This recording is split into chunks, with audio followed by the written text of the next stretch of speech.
زندگی. برادری خوگمیجاز حیاتک خواهرکش را سوزانید. زندگی حیات آدمی از صحنه‌های رنگارنگ عبارت است، اما تأسف‌آور آن است که بیشتر این صحنه‌ها شنونده و بیننده را به ریقت و تعذیق می‌آورند. قصه زیرین هم از چنین صحنه‌های تعذیق‌آور است.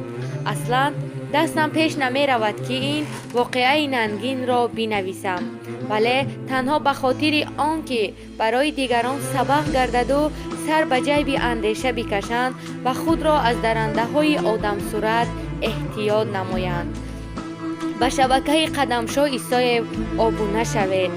صبحیدین فرزند کلان عائله باشد هم نسبت 3 خواهر، 2 دادرش انجیق و گردنشخ و ارکه خاندان بود، ولی پدر و مادر هرچند کشیده باشند هم نتوانستند پسر کلانی را به راه آدمگری درآورند. صبحیدین ذره والدانش را پسند و منظور نمی کرد. وی 16 را پر کرده جوانی تنومند و مشت‌زیر گشت. از قهر و غضب او اکنون نه تنها فرزندان پدر بلکه خود والدانش نیز می ترسیدند. ارکه پسر در خانه خودش شاه و تبش وزیر بود. برایش در مکتب خواندن پسند نآمد و به زور تا صنف 8 خوانده حجت‌هایش را به آموزشگاه کسبی تکنیکی سپارید. اما صبحیدین ارکتولفار آموزشگاه را هم تا به اتمام نرسانده ترک نمود.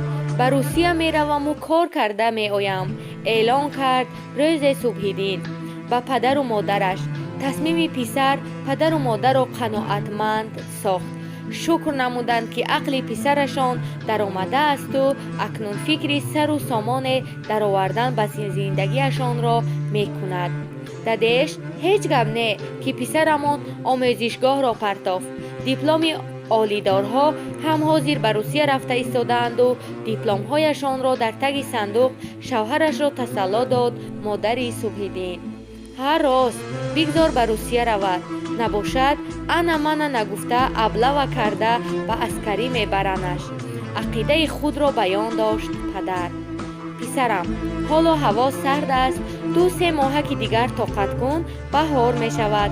انا بعد راهی سفید مصلحت داد مادرش به صبحیدین. مصلحت مادر به پسر پسند آمد. تا بهار خوب استراحت میکنم و بعد میروم.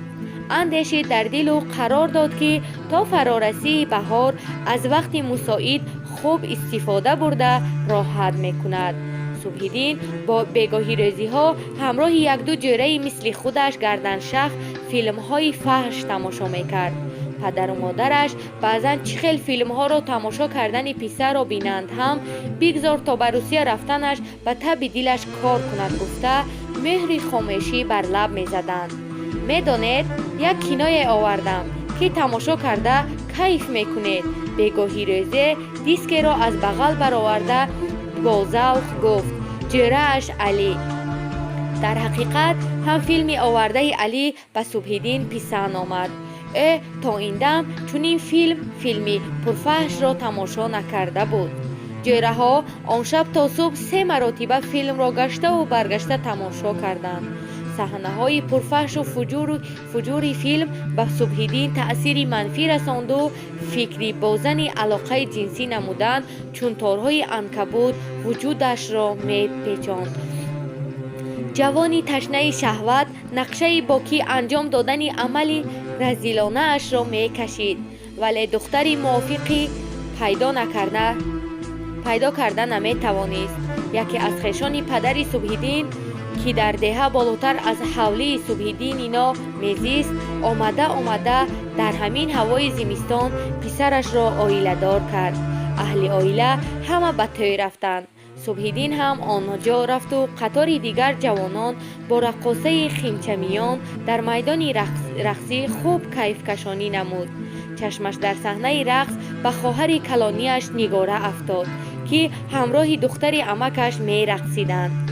در نظر صبحیدین خواهر صنف 7 خانش به قهرمان فیلم پرفحش دیده‌اش بسیار مانع نمود. حرص شهوت جوانی دیوسیرت جوش زد. نیگاره را نزد خود خوانده امر نمود که با وی به خانه اش رود. اکا جان، آخر توی نو سر شد، کمتر تماشا کنم؟ بازاری از برادر خواهش کرد نیگاره. من گرسنه ماندم، در خانه به من چای دم کرده دیو خودت گشته به توی بیا، جواب داد برادری دیوسیره. آنها تا خانه اشان خاموش آمدند. نیگاره از دری حولی در آمده راست طرف آشخانه برای چایمانی رفت.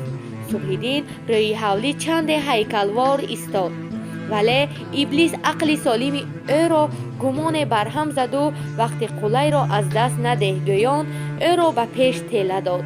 نیگاره از آشخانه برآمده با برادرش برخورد.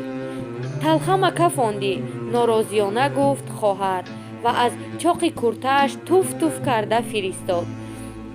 بیا به خانه رویم، من یک چیز عجایب را به تو نشان میدهم گویان صبحدین مکار نیگاره را امکانی حرفی به زبان آوردن نداده جانب خانه خود کشاله کرد. اکا سرده دستم درد کرد. با تلواسه دستش را رها کردن خواست دختر، ولی از چنگال آهنین برادر دیوسیرت 19 ساله خود را وارهانیدن نتوانست. صبحدین نیگاره را به خانه در آورده به او در افتاد. اکا دیوانه شدی؟ به خود بیا، چیکار کرده ایستاده ای؟ خود را از بی‌صبرانی غشاوری برادر حمایه کردنی شد. دخترکی بیچاره دمت را گیر نباشد، با کارت قیمت میکنم، داد زد. برادری وحشی شده و لباسهای خواهر را زیرن به در کردن گرفت.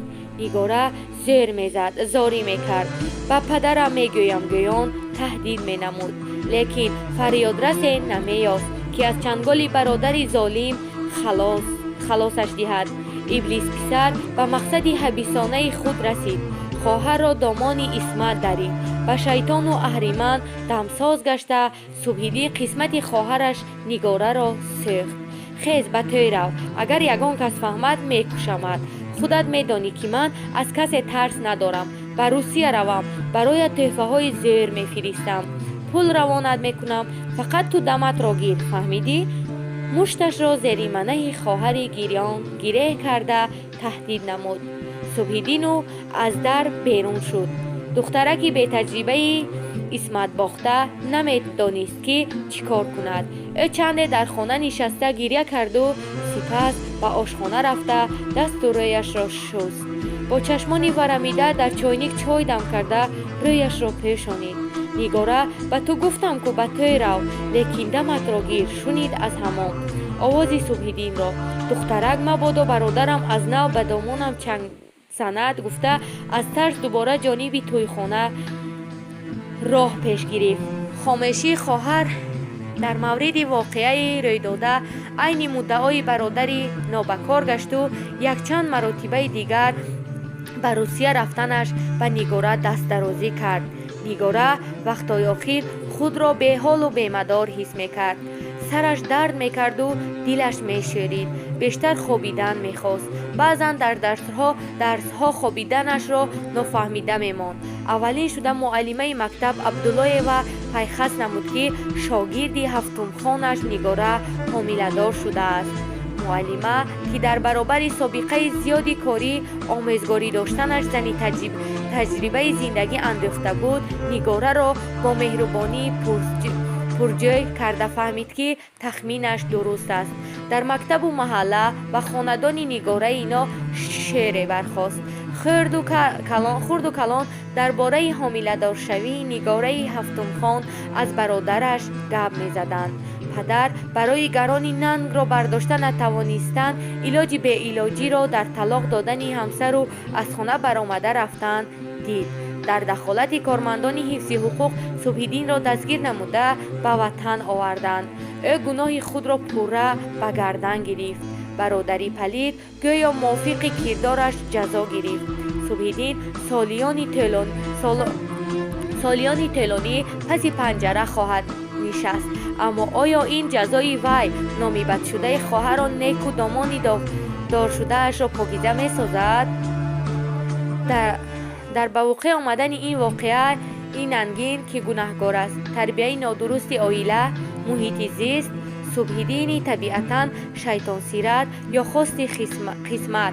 بیایید دست به گریبان میبرداریم و توبه میکنیم که چنین شرمندگی و رسواگی را خداوند به دشمنانمان هم نشان ندهد. این بود یکی از قصه های زندگی دوستان عزیز. به شبکه قدمشو ایسای ابونه شوید.